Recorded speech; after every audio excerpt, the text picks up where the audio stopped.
This is video sponsored by Buymood Shopping app. கிளாஸில் நம்ம hemming பண்ணுறது எப்படின்றத பார்த்து முடிச்சிட்டோம். அடுத்தது இப்போ கொக்கி கட்டுறது கொக்கி மாட்டுறது எப்படின்றத பற்றி தெரிஞ்சுக்குவோம். அது எம்மிங் பண்ணுறதுக்கு ஒத்த நூல் விட்டு நம்ம கோத்துடணும். இதில் வந்து 2 நூல் ஒரு டைமில் கோக்கும் போதே 2 நூலை விட்டு மொத்தமாக 4த்தையும் சேர்த்து நம்ம முடிச்சு போட்டு வச்சுருக்குறோம். கொக்கி கட்டுறதுக்கு 4 பட்டை தான் நல்லா ஸ்ட்ராங்காக இருக்கும். ஒரு வளையத்தை கையில் பிடிச்சிக்கணும். பிடிச்சிட்டு இந்த ஊசியை விடும்போது இந்த துணியிலேருந்து வர நூலை எடுத்து ஊசி மேலே ஒரு சுற்றிடணும். அது மாதிரி 3 டைம் செஞ்சோம்னா போதும்.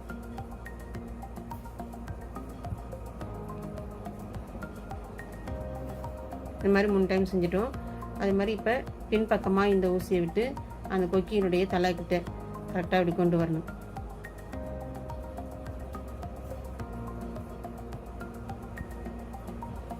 கொக்கி கோணலாக ஆகாமல் இருக்கிறதுக்காக இந்த இடத்துல அது தலைக்கு நேராக இப்படி வச்சு அப்பயும் ஒரு சுற்றணும். இதில் ஒரு 3 தடவை அந்த மாதிரி செஞ்சு எடுக்கணும்.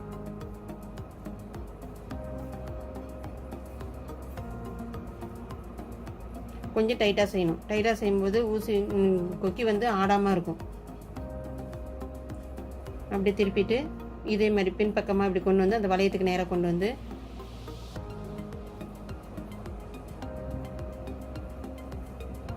இதுலேயும் 3 தடவை அதே மாதிரி முடிச்சு போட்டு கொஞ்சம் இழுக்கும்போது நல்லா டைட்டாக இழுக்கணும். அதான் கொக்கி ஆடாமல் லூஸ் இல்லாமல் டைட்டாக இருக்கும். 3ஆவது தடவை குத்துரும். குத்தும்போது இத்தனை தடவை ஒரு சுற்று தான் சுற்றணும். இப்போ 2 தடவை சுற்றிட்டு இழுக்கும்போது முடிச்சு ஸ்ட்ராங்காகிடும்.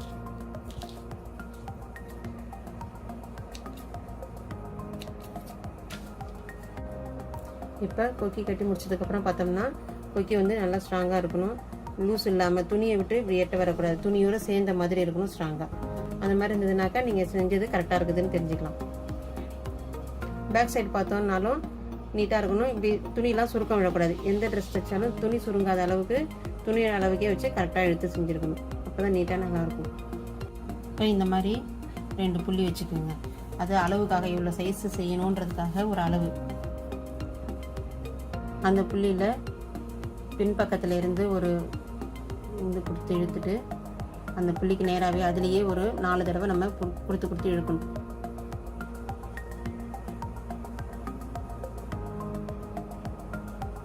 அந்த கயிறு கட்டுறது கொஞ்சம் ஸ்ட்ராங்காக இருந்ததுன்னா சீக்கிரத்தில் அருந்து போகாமல் இருக்கும். இப்போ இந்த இடத்துல இப்போ கட்ட வரலால இந்த நூலை அப்படியே அழுத்தி பிடிச்சிக்கிறீங்க.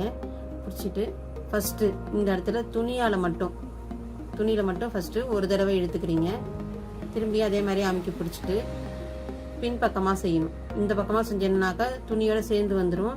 சேர்ந்து தைச்சிச்சுனாக்கா கொக்கி மாட்ட முடியாது. அதனால் பேக் சைடை எடுத்து இதில் 2 தடவை இப்படி செஞ்சு பார்த்துட்டு இந்த சைடும் அந்த சைடும் நூல் இருக்கணும் எப்பயுமே. இதுக்கு சென்டரில் இப்படி ஊசி வரும்போது நமக்கு முடிச்சு விழுந்துடும்.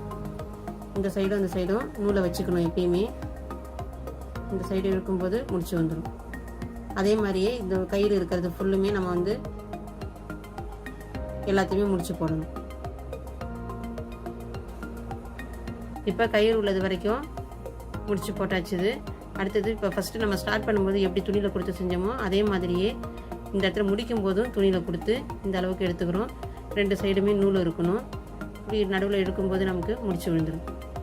முடிச்சு விழுந்ததுக்கு அப்புறமா அப்படியே பின்பக்கமாக அதே சைடாக கொடுக்கணும். எந்த சைடு நம்ம முடிச்சு வந்திருக்குதோ அந்த சைடில் நம்ம கொடுக்கணும். அப்படியே கொடுத்து பேக் சைடில் இழுத்துட்டு பேக் சைடில் தான் முடிச்சு போடணும்.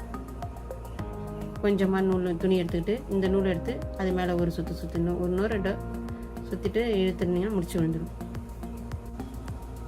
இப்போ கொக்கி கட்டுறது பார் கட்டுறது எப்படின்றது தெரிஞ்சுக்கிட்டீங்க. வீட்டில் நல்லா ப்ராக்டிஸ் பண்ணி பாருங்கள். நாளைக்கு பட்டன் கட்டுறது எப்படின்றத சொல்லித்தரேன். இந்த வீடியோ உங்களுக்கு பிடிச்சிருந்ததுனாக்கா லைக் பண்ணுங்கள், ஷேர் பண்ணுங்கள், சப்ஸ்கிரைப் பண்ணுங்கள். ஏதாவது டவுட் இருந்ததுனாக்கா கமெண்ட் பண்ணுங்கள்.